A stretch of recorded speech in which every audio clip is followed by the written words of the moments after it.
Il y a 2000 ans, à l'aube du 1er siècle, Rome domine le monde, mais la cité est en pleine tourmente.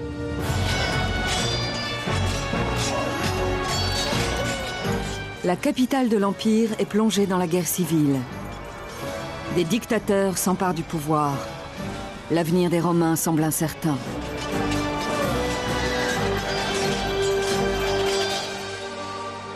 Mais du chaos, l'Empire romain sort bientôt renforcé et s'épanouit plus que jamais. En quelques années, il s'étend de l'Angleterre actuelle au sud de l'Égypte, en passant par l'Europe. De l'Afrique du Nord au pourtour méditerranéen jusqu'au Moyen-Orient. Des centaines de langues et de religions se mêlent ainsi. Diverses cultures forment un socle permettant à la civilisation occidentale de se développer. Rome est désormais la première et la plus pérenne superpuissance du monde, traversant les continents et les époques. Les temps glorieux de Rome sont incarnés par des hommes illustres, tels qu'Ovide, Néron, Sénèque et Caligula. Mais l'histoire de Rome va bien au-delà d'hommes célèbres. Des millions d'autres moins connus façonnent l'Empire. Certains, tels que la très fortunée bienfaitrice Eumachia, la reine rebelle Boudica, d'innombrables soldats et esclaves anonymes, ainsi que des sénateurs et des paysans. Le plus illustre d'entre eux, César Auguste. L'empereur qui est à l'origine de l'extraordinaire réputation de Rome.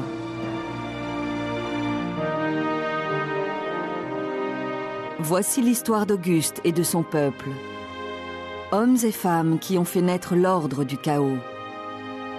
Érigé le plus grand empire au monde et propulsé la civilisation romaine dans le 1er siècle.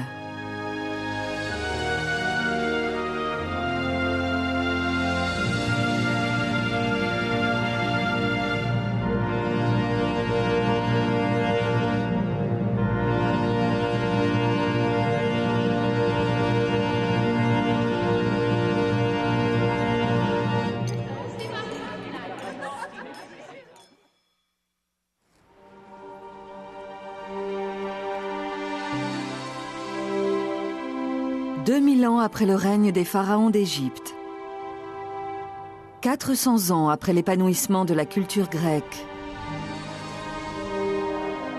300 ans après Alexandre le Grand, Octave naît dans une petite cité de la péninsule italienne.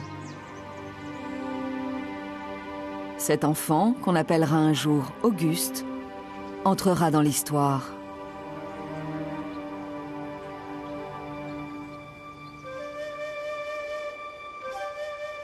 À la tête d'une armée sillonnant des contrées lointaines, son père se recueillit un jour dans un petit jardin sacré souhaitant connaître l'avenir de son fils. Quand il versa le vin sur l'autel, des flammes jaillirent vers le ciel. Un signe qui jusque-là n'était apparu qu'une seule fois avec Alexandre le Grand.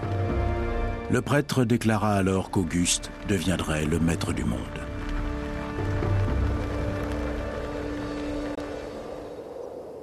L'histoire est extraite des écrits de Suétone au début du 1er siècle.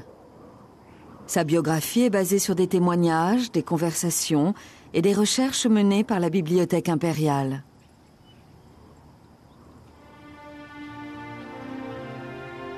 Il écrit qu'en réalité, les perspectives du jeune Auguste sont loin d'être brillantes. Le garçon est chétif et isolé. Sa famille réside à la campagne. Son père est le premier de la lignée à faire partie du Sénat.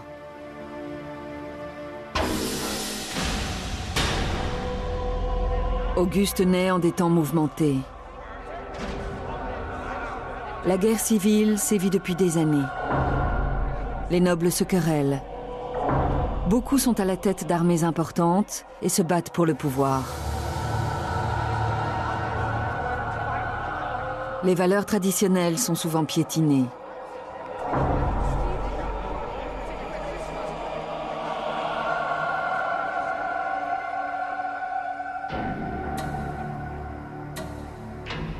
Auguste n'a que 4 ans lorsque son père meurt. Sans protecteur, son avenir s'annonce sombre. En 49 avant Jésus-Christ, le destin d'Auguste, qui n'a que 13 ans, prend un nouveau tournant. Cette année-là, son grand-oncle Jules César sort victorieux des champs de bataille. À la tête d'une armée traversant le Rubicon, César s'autoproclame maître de Rome et d'un empire qui n'aspire qu'à toujours plus de grandeur. Du temps de Jules César, l'Empire romain était un peu comme un garçon de 14 ou 15 ans, mesurant 1,80 m, pas tout à fait encore un homme. Tous les éléments étaient là, y compris l'armée. Les Romains gouvernent la majeure partie de la Méditerranée, à l'exception de l'Égypte. Mais ils n'ont pas encore réussi à organiser l'ensemble, à le faire fonctionner de façon cohérente. L'Empire est affaibli par d'incessantes querelles internes qui perdurent depuis des décennies. Les tribus du Nord dévastent les frontières. Les ennemis défient Rome à l'Est. L'Hispanie menace de faire sécession. Jules César réagit vite. Il consolide ses frontières et assoit sa légitimité.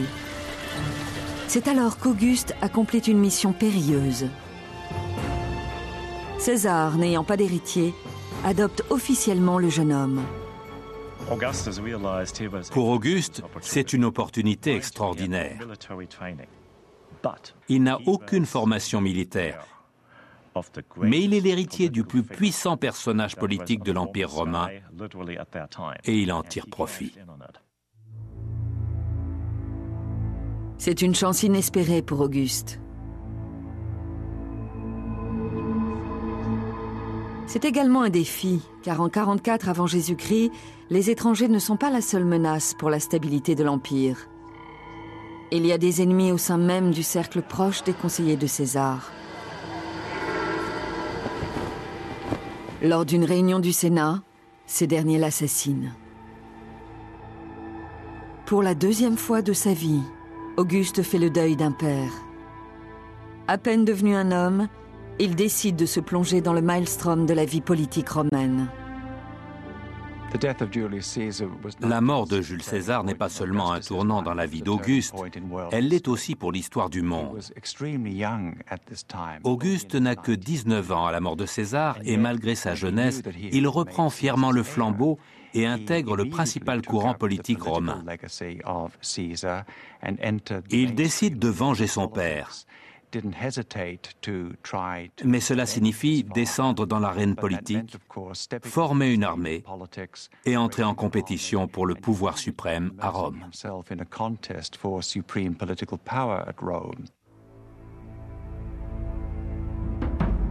Il fait preuve de brutalité envers les prisonniers ennemis. Alors qu'un père et son fils réclament la clémence, il leur ordonne de tirer au sort celui qui sera exécuté.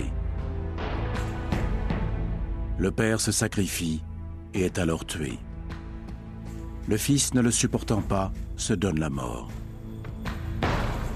Auguste les regarde mourir tous les deux.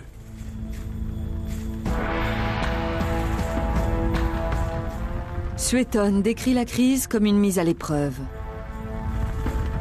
Auguste ne recule pas devant la tâche. Il s'allie stratégiquement à Marc-Antoine, illustre général, qui lui non plus ne manque pas d'ambition.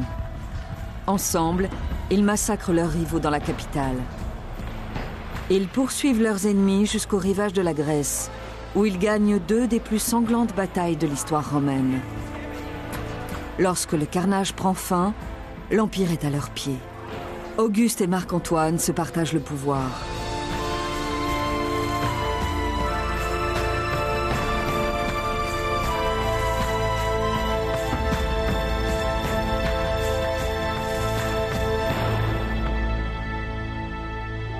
Auguste reste à Rome. Marc-Antoine prend le contrôle de l'Égypte, qui n'est pas officiellement annexée à Rome, bien que sous contrôle de l'Empire. Là-bas, il allie ses forces à celles de la reine d'Égypte. Pour des historiens de l'époque comme Dion Cassius, c'est une erreur fatale. Quand Marc-Antoine tombe éperdument amoureux de sa nouvelle alliée, nombreux sont ceux qui craignent que la très ambitieuse reine ait des vues sur Rome. Son nom, Cléopâtre. Le désir impudent de Cléopâtre pour la passion et la richesse est insatiable. L'amour l'a faite reine d'Égypte, mais elle ne réussira jamais à devenir reine des Romains.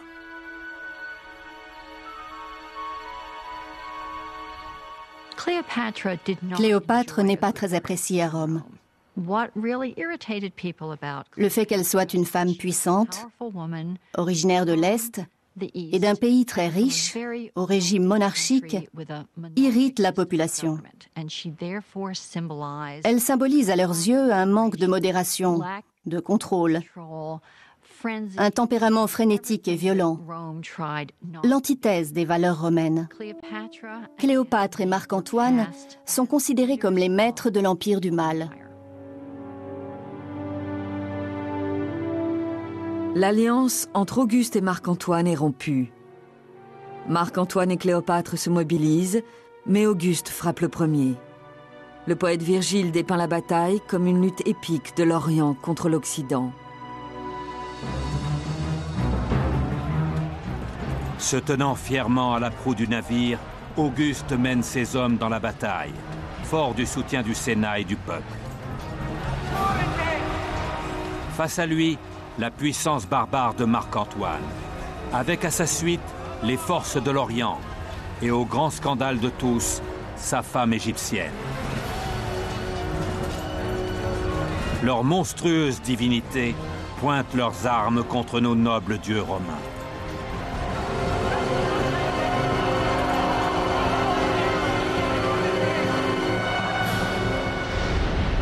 La flotte égyptienne est détruite aux 3/4. Marc-Antoine et Cléopâtre se donnent la mort. La terre des pharaons est officiellement annexée à l'Empire romain. Pour Auguste, l'annexion de l'Égypte est d'une importance capitale. C'est l'équivalent des troupes d'Hitler défilant dans les rues de Paris. C'est un pays riche qui fournit aux Romains de la nourriture et des terres.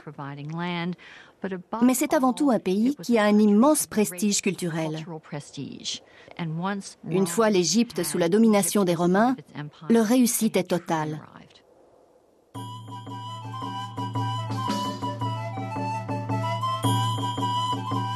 Il n'y avait rien que les hommes puissent espérer des dieux, rien que les dieux ne puissent faire pour les hommes, qu'Auguste n'ait fait de retour à Rome pour la République, pour le peuple et pour le reste du monde.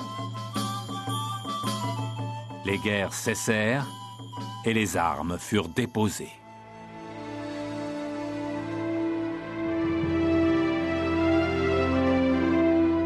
En 29 avant Jésus-Christ, à son retour dans une Rome dévastée par les guerres, la ville lui fait un triomphe. Le général prend l'engagement de restaurer la paix et la sécurité, promesse qu'il tiendra. La victoire d'Auguste annonce une période d'incroyable vitalité culturelle, de renouveau religieux et de prospérité économique dont les bienfaits profiteront à tout l'Empire. Cette période s'appelle Pax Romana, la paix romaine. Pour beaucoup, c'est un retour au passé mythique et glorieux de Rome. Mais pour Auguste, il n'y aura pas de retour dans le passé. C'est un homme de 32 ans, endurci et seul maître du monde gréco-romain. Le premier empereur de Rome. Le prix de la victoire est élevé, mais le plus important défi est devant lui. Afin d'éviter le sort infligé à César, Auguste doit désarmer le Sénat et séduire le peuple. Il lui faut faire mieux que gagner la guerre, il lui faut gagner la paix. Ce défi occupera le reste de sa vie.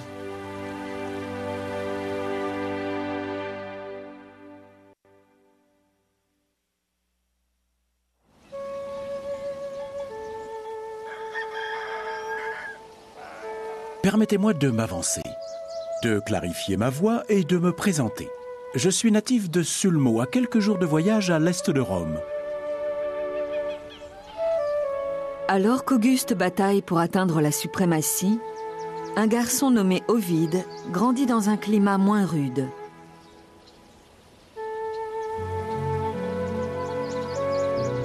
J'avais 1 an de moins que mon frère, jour pour jour. Nous partagions nos 2 gâteaux d'anniversaire et étions très proches. Nous avions fait nos études ensemble, puis étions allés à Rome tenter notre chance. J'avais l'habitude de passer mon temps à essayer d'écrire des vers. Mon père désapprouvait. Pour lui, c'était une perte de temps qui ne me permettrait pas de vivre décemment. Il disait souvent « Homère mourut pauvre ».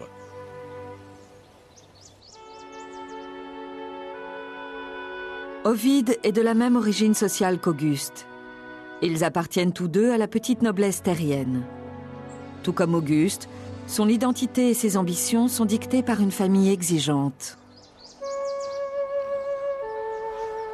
J'essayais d'abandonner la poésie, de m'adonner à une prose plus sérieuse. Mais à esprit frivole comme le mien, inspiration frivole, bien trop agréable pour être abandonnée. Je n'avais de cesse de retourner à mes habitudes secrètes et honteuses. Je ne pouvais m'en empêcher. Je me sentais un imposteur sur des sujets sérieux, mais je devais à mon père et à mon frère d'essayer de remplir mon devoir.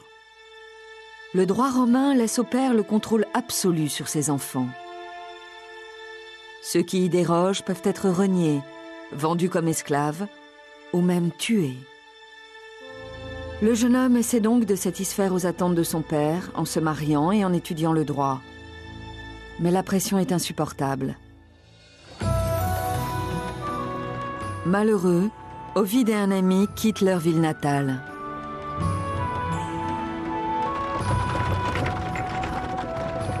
Nous avons parcouru toutes les villes d'Asie, vu les flammes de l'Etna illuminer le ciel. Nous avons navigué sur un bateau peint et arpenté les routes en chariot. Il nous arrivait souvent d'avoir le sentiment d'un chemin trop court, tant nous étions passionnés par nos discussions. Quand nous marchions, nos mots étaient plus nombreux que nos pas. Les longues soirées d'été ne suffisaient pas.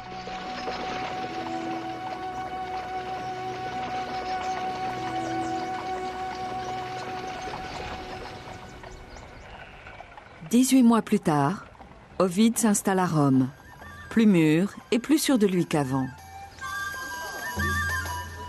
Il décide de devenir poète. Il se fait de nouveaux amis parmi les hommes de lettres romains. Bientôt, Ovide devient le poète de l'art d'aimer le plus populaire.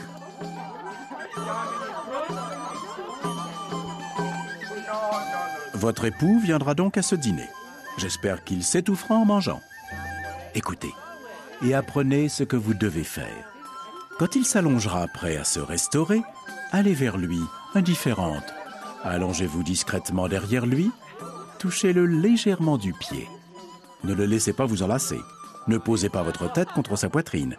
Ne laissez pas ses doigts caresser votre cuisse ni la pointe de votre sein.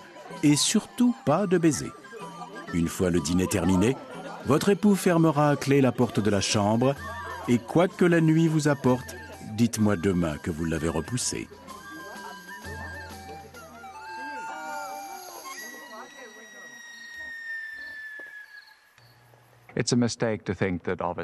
Ce serait une erreur de croire que la poésie d'Ovide puisse être interprétée en des termes purement autobiographiques. Mais pour être franc, à cette époque, Ovide écrit inspiré par sa propre expérience.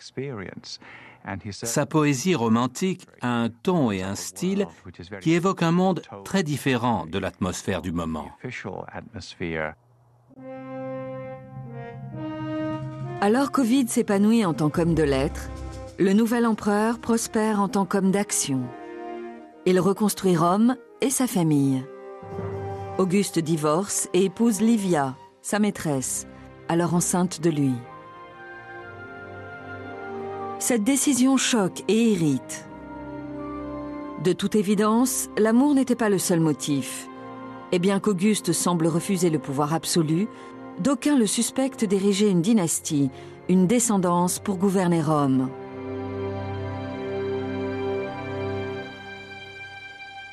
Auguste sait qu'il joue avec le feu, à l'instar de César qui en avait payé le prix.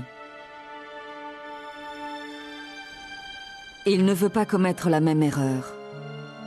Il renonce à la fonction suprême et trouve un équilibre fragile entre réalité et fiction. Ayant acquis le contrôle des affaires par consentement universel, je transfère le pouvoir au Sénat et au peuple de Rome.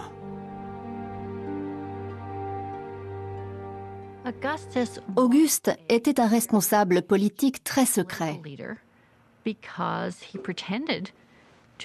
Il prétendait restaurer les traditions politiques républicaines alors qu'il dirigeait une dynastie monarchique à part entière.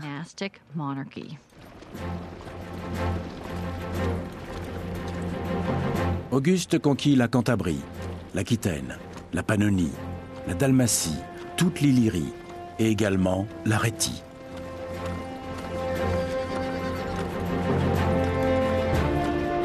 Auguste ne change pas uniquement l'Empire, mais il l'agrandit aussi. L'Égypte et le nord de l'Hispanie sont annexés. Il parcourt l'Europe pour atteindre la Germanie. Il réunit l'Occident à l'Orient, en y ajoutant la Hongrie et l'Autriche actuelle, les Balkans et l'Anatolie. Ces victoires permettent d'employer des soldats romains et des sénateurs et de distraire le peuple.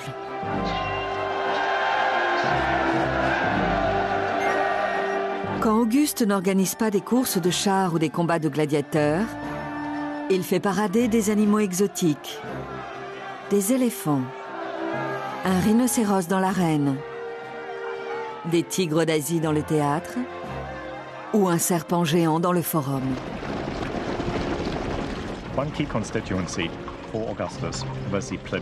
Auguste s'appuyait sur la plèbe, le peuple de Rome.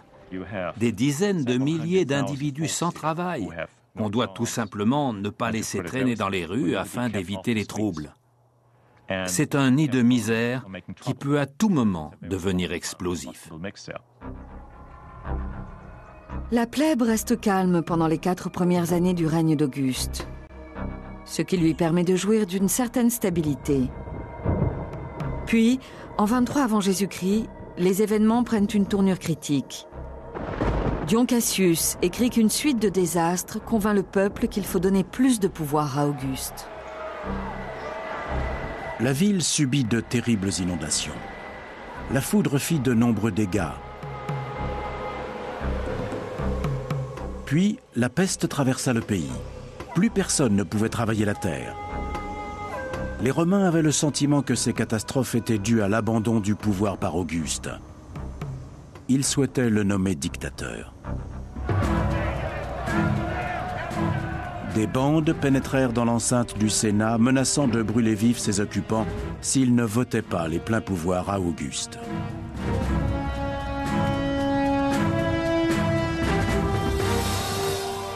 Ces exigences menacent l'équilibre précaire de l'empereur.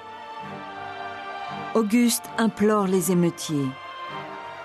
Il tord sa toge et s'en fouette la poitrine. Il leur promet qu'il veillera en personne à la distribution des céréales. Mais il refuse d'être nommé dictateur. La foule se disperse. Auguste est face à une mission impossible. Faire régner l'ordre aux frontières, dans les rues et au Sénat, est une tâche qui requiert des qualités surhumaines. Heureusement pour Rome, Auguste n'en est pas dépourvu. Et puis quelque chose d'imprévu arrive. La comète de Halley. Pour Auguste, c'est l'esprit de Jules César montant au ciel. À partir de là, il est appelé César le divin, ce qui le renforce politiquement. Alors, que fait Auguste? Il marque la monnaie des initiales DF, fils du divin, et les fait apparaître sur tous les écrits et symboles de son pouvoir. Être le fils du divin en politique est un atout certain. Je pense que beaucoup d'hommes politiques modernes envieraient un tel privilège.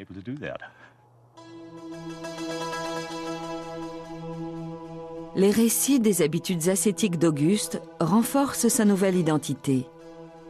On dit qu'il habite une modeste demeure et dort sur une paillasse, qu'il se nourrit simplement de pain et de fromage, et parfois même de bien moins.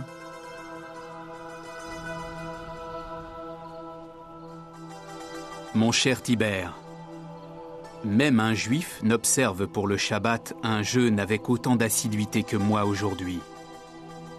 Je n'ai rien mangé jusqu'aux premières heures de la soirée, juste grignoté avant mes ablutions.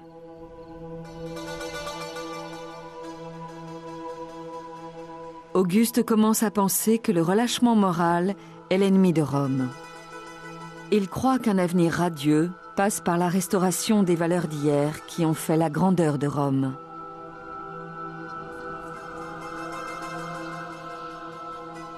J'ai rétabli beaucoup de traditions qui avaient disparu avec le temps. J'ai restauré 82 temples dédiés aux dieux et n'ai négligé aucun de ceux qui nécessitaient des réparations. En public, Auguste montre l'exemple. Il sacrifie des animaux selon les pratiques rituelles. Il rétablit les traditions. De nouvelles lois attribuent les places de théâtre selon le rang social. Les femmes sont confinées au rang du fond. L'adultère est hors la loi. Le mariage et les enfants encouragés. Pour beaucoup, la société romaine recouvre sa normalité. Le Fils d'un Dieu érige un empire pour les temps futurs. Qui peut trouver les mots justes pour décrire les avancées de ces dernières années?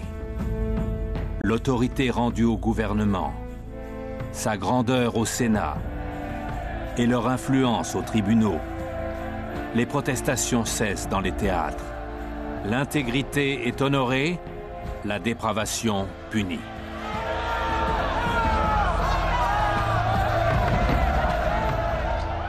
Le retour aux traditions est applaudi par certains et contesté par d'autres.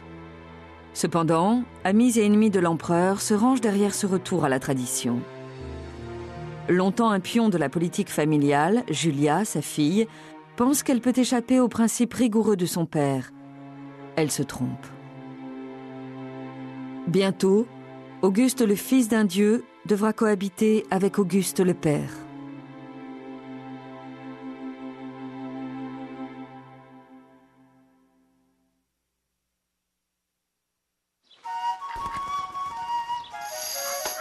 S'il y a ici quelqu'un de novice dans l'art d'aimer, qu'il lise mes écrits, et il excellera dans cet art.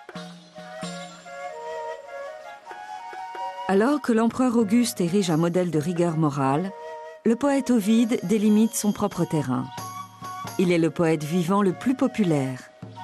Son audace s'affirme en même temps que sa réputation. Ayant épuisé les usages de la poésie romantique, il décide de les élargir. Il entreprend la composition d'un manuel de conseils pratiques sur l'adultère. Premier point, promenez-vous sous une colonnade ombragée. Ne manquez pas le mausolée d'Adonis. Le théâtre est votre meilleur terrain de chasse. Vous y trouverez des femmes prêtes à satisfaire vos désirs quels qu'ils soient. Tout comme les fourmis qui vont et viennent, les femmes cultiver sa troupe. Elles sont là pour le spectacle et pour se montrer. Elles sont si nombreuses que j'en ai le vertige. La plupart des Romains aspirent à suivre l'empereur vers un retour aux valeurs anciennes. D'autres se délectent des promesses d'une Rome à la paix retrouvée. Ovide est de cela. Pour le jeune poète, un retour au passé n'a aucun sens. Soyez assurés de pouvoir séduire toutes les filles que vous souhaitez. Certaines s'abandonnent, d'autres résistent. L'amour vaut bien d'être proposé. Et si vous échouez, être rejeté n'est pas grave. Mais pourquoi échoueriez-vous? Les femmes accueillent toujours le plaisir et trouvent la nouveauté excitante. Il est évident que les récentes guerres civiles ont entraîné un important changement social. Certaines femmes ont acquis plus de poids en politique, de nouveaux droits et davantage de liberté. C'est le cas de Julia, fille unique de l'empereur. Julia aimait les lettres et était instruite, une marque de famille. De nature paisible, sans penchant cruel, ce qui faisait d'elle une femme très estimée. Julia ne rejette pas les valeurs traditionnelles. Elle a longtemps enduré l'autoritarisme de son père. Pour servir les ambitions dynastiques de ce dernier, elle se marie 3 fois et porte 5 enfants. Ses 2 fils, Gaius et Lucius, sont chéris par Auguste comme de probables héritiers. Toutefois, comme Ovide, Julia attend plus de la paix. Elle est intelligente, vive et impertinente.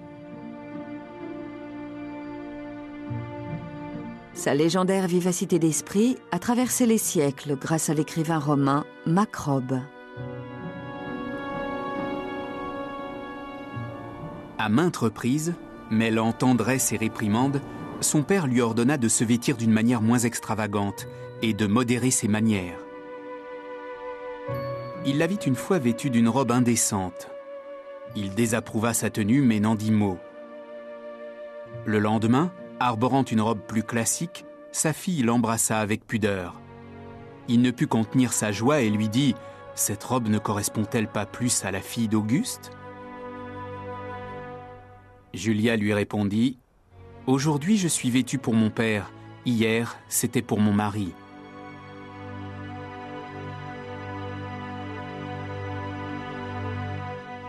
Mais apparemment, les charmes de Julia ne sont pas réservés qu'à son mari.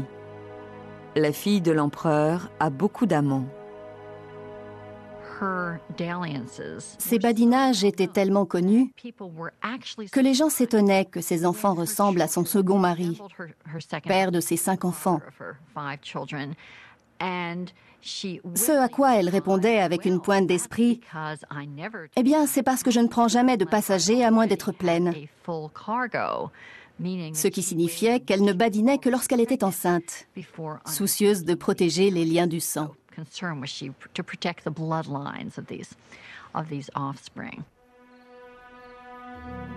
Julia, comme Ovide, est une figure de son époque. Ni l'un ni l'autre ne sont des Romains ordinaires. Leur comportement choque la société traditionnelle au plus haut point. Le scandale finit par éclater alors que Julia est dans sa 38e année. Cette année-là, l'empereur fut personnellement touché par un scandale trop embarrassant pour en parler et de triste mémoire. Un soldat romain exprime son profond dégoût devant l'incroyable complaisance de Julia envers elle-même. Ignorant son père Auguste, elle se comportait d'une façon peu recommandable, vivant avec extravagance et s'adonnant à la luxure. Elle comptait ses fautes comme d'autres comptent leurs bienfaits et affichait sa liberté, ignorant les lois de la décence. L'attitude de Julia provoque un grand malaise politique. La rumeur court sur ses ébats nocturnes dans les lieux publics de Rome. On dit qu'elle offre ses faveurs sur le podium d'où son père s'adresse au peuple.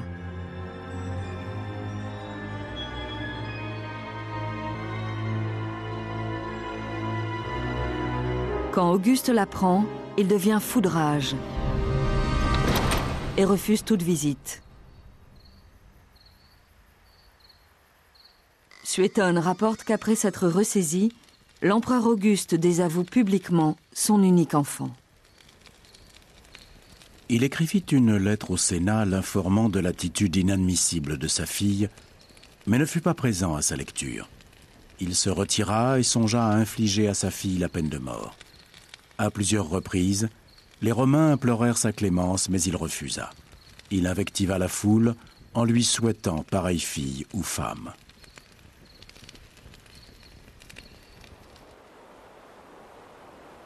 En tant que père, Auguste ne peut supporter le comportement de Julia. En tant qu'empereur, il ne peut le tolérer. Auguste bannit Julia pour le restant de sa vie.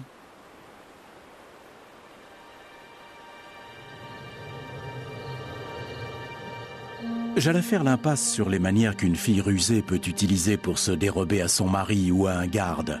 Mais je vois que vous avez besoin d'aide, donc voici mes conseils. Peu de temps après l'exil de Julia, Ovide rédige un poème audacieux. Il ne pouvait pas choisir pire moment.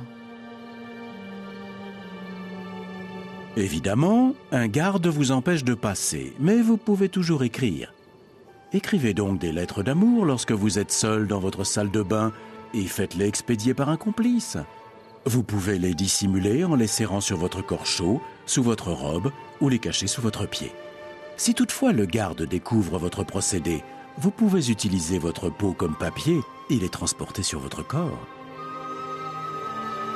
La poésie d'Ovide prône un comportement qui est justement celui qui a amené l'empereur à bannir sa fille. Son sort est un avertissement.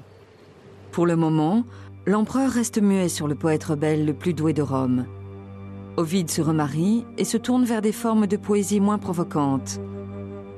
Il se fait plus discret.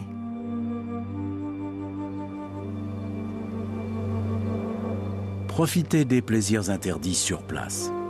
Mais lorsque vous vous habillez, n'oubliez pas votre masque de convenance. Un visage innocent cache plus qu'une langue qui ment. Le poète était en sursis. Auguste avait mis en vigueur des règles de convenance. Ovide les a repoussées jusqu'à la limite de l'acceptable.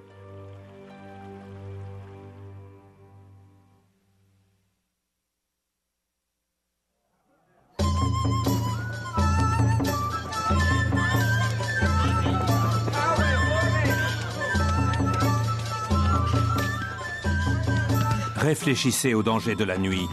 Les tuiles tombent des toits et vous fendent la tête.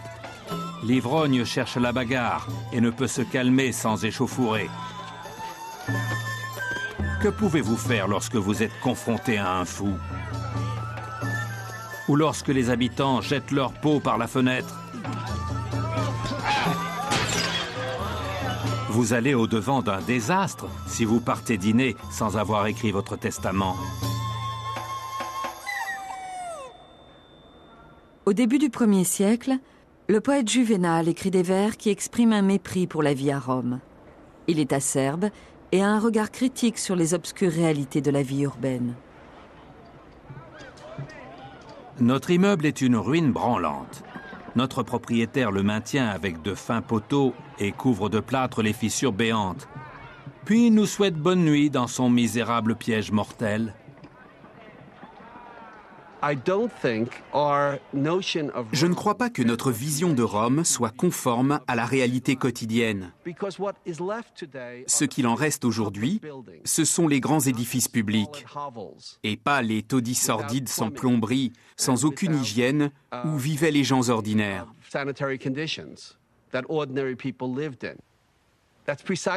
C'est précisément la raison pour laquelle l'élite a préféré installer ces villas sur les collines à l'écart du bruit, des odeurs et de l'incroyable promiscuité qui régnait dans la capitale de l'Empire.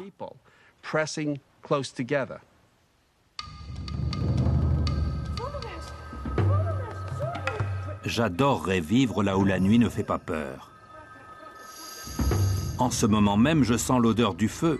Et j'entends un voisin crier pour avoir de l'eau alors qu'il lutte pour sauvegarder ses minables affaires. La fumée se répand pendant que les flammes montent, mais le pauvre malheureux qui habite au dernier étage sous un toit branlant ignore le danger et il est voué à une mort certaine.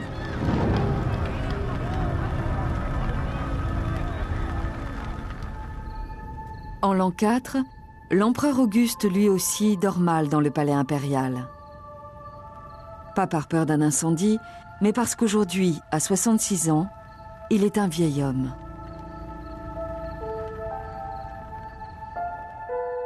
Son œil gauche voyait moins bien. Ses dents étaient moins nombreuses, très écartées et usées. Ses cheveux fins et jaunis. Sa peau était régulièrement parsemée de taches semblables à celles de la teigne. Il était irrité par une démangeaison incessante.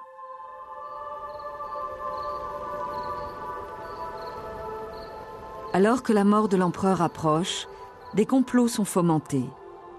Ses petits-fils et héritiers désignés sont décédés prématurément. L'empereur vit sous la menace permanente d'assassinat.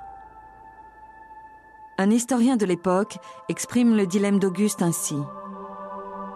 Alors que la solitude est épouvantable, la compagnie l'est tout autant. Les mêmes hommes qui nous protègent sont ceux qui se révèlent les plus dangereux. Auguste semble tellement solide que vous en oubliez sa fragilité.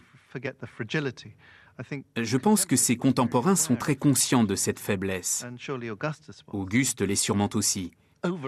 Il est très anxieux d'établir un système pérenne après sa mort.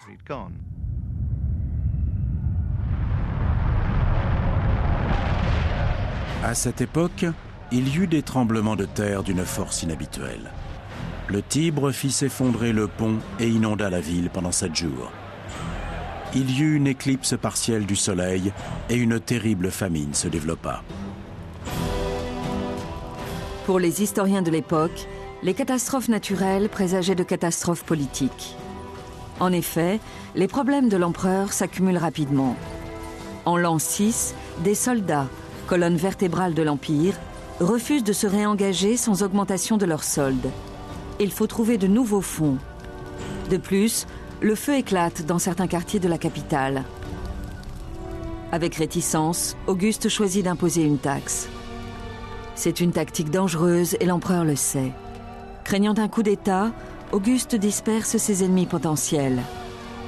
Il suspend les tribunaux et dissout le Sénat. Il va même renvoyer sa garde personnelle. Rome est sur la défensive. Accablé par la famine, les taxes, les incendies, le peuple est agité. On discute ouvertement de rébellion. À la tombée de la nuit, on accroche des affiches séditieuses.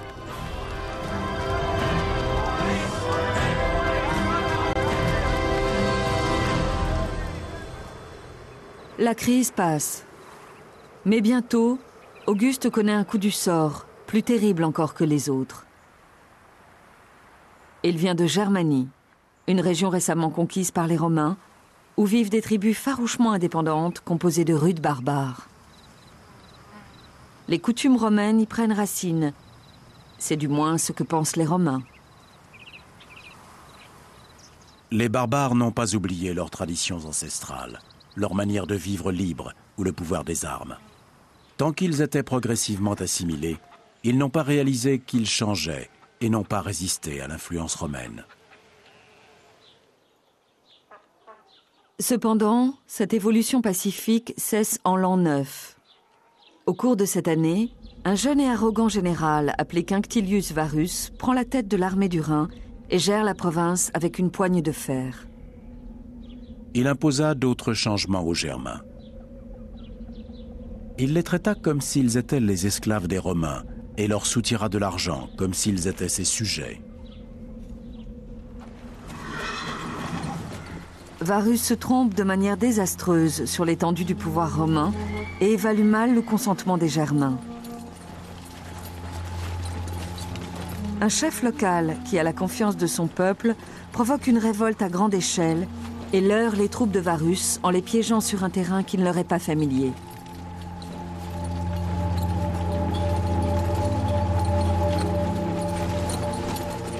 Les montagnes étaient rocheuses, les ravins nombreux, les arbres hauts et denses. Par conséquent, la progression des Romains s'en trouvait plus difficile.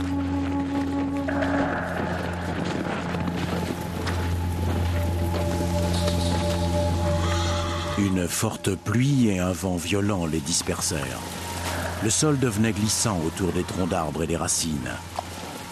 Pendant que les Romains essayaient de gérer ces problèmes, les barbares les encerclèrent. Ils commencèrent par lancer des projectiles. Étant donné que personne ne répondait à l'attaque et que de nombreux Romains étaient blessés, les barbares se rapprochèrent. Les Romains étaient incapables de riposter. Ils se heurtaient les uns aux autres et se cognaient aux arbres. Ils n'arrivaient pas à tenir leurs flèches et leurs javelots. La pluie leur arrachait les armes des mains. Même leurs boucliers détrempés ne leur servaient à rien. C'est ainsi que chaque homme et chaque cheval furent tués.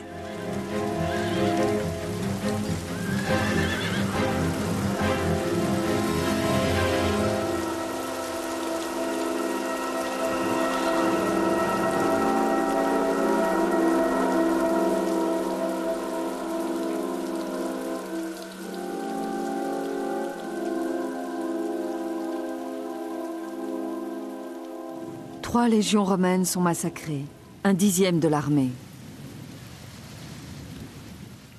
Selon son biographe, Auguste est traumatisé. On raconte qu'il était tellement perturbé que pendant plusieurs mois il se laissa pousser les cheveux et la barbe et se cognait parfois la tête contre les portes en criant « Quinctilius Varus, rends-moi mes légions !»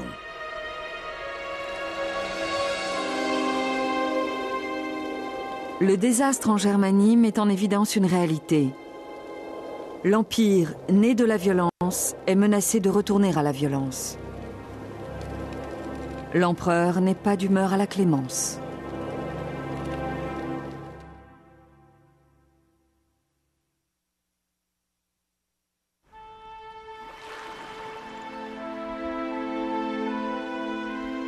Croyez-moi, atteindre le point culminant du plaisir ne doit pas être précipité, mais savouré.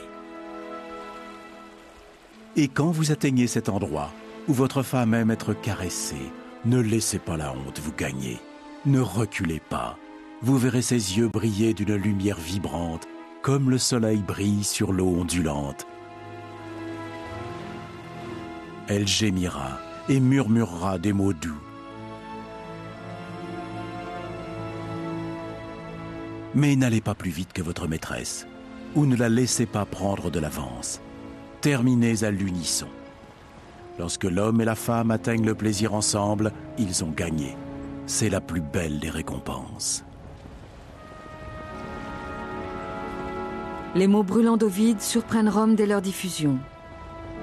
Une décennie plus tard, ils créeront des problèmes à leur hauteur. En effet, la patience de l'empereur a atteint ses limites.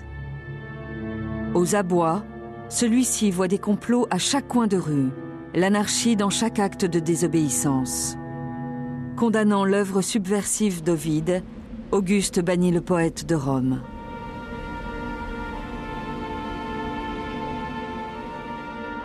Bonjour, êtes-vous là? Dans ce cas, acceptez ma poésie. Elle ne vient pas de mon jardin ni de cette vieille couche sur laquelle j'avais l'habitude de m'étendre. Qui que vous soyez, dans quelque salon, chambre ou étude, sachez que je l'ai écrite sur des ponts.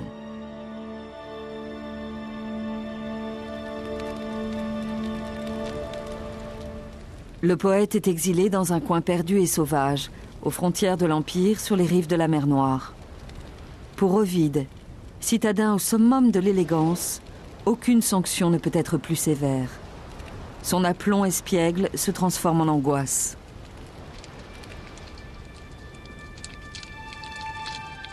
Quand par ici la nuit tombe, je pense à cette autre nuit quand j'ai été expulsé vers l'obscurité perpétuelle. Nous avons ri une fois ou deux lorsque mon épouse a retrouvé quelques vêtements dans une vieille malle. Ce sera peut-être à la mode à Rome cette saison. Et aussitôt notre éclat de rire a fait place aux larmes. Nous nous raccrochions l'un à l'autre. À côté du foyer, mon épouse sanglotait. Que pouvais-je dire? J'arrivais à peine à respirer. Je me remis en route.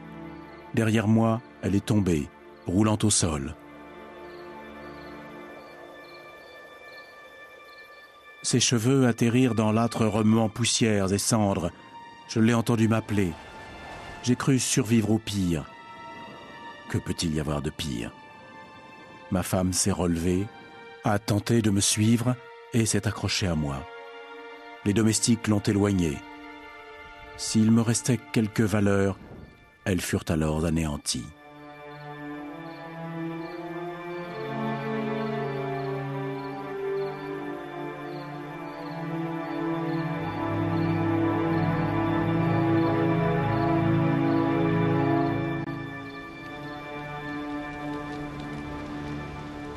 Ovide est persuadé que ses talents lui permettront de rentrer chez lui.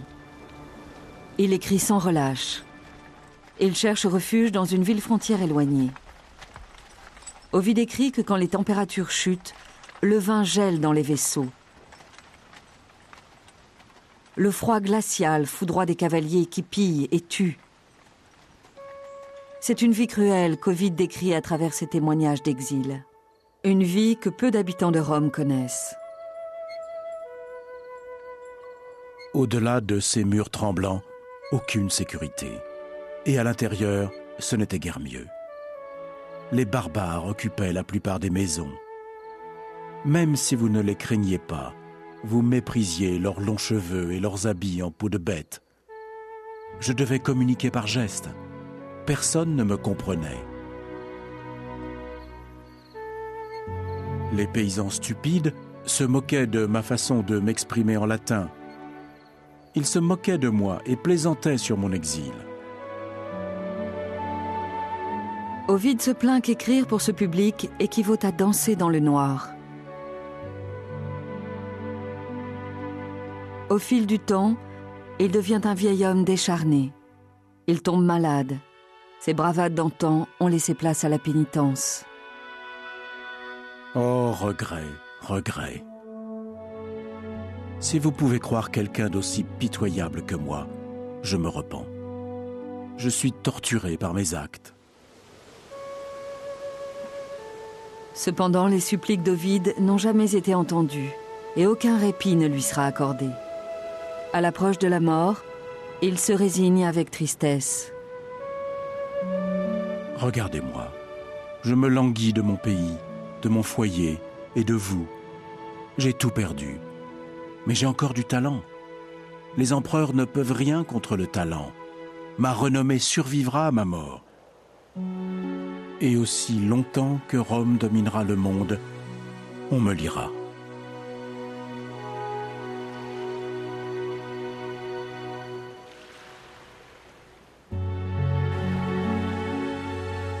Ovide meurt après 9 ans d'exil.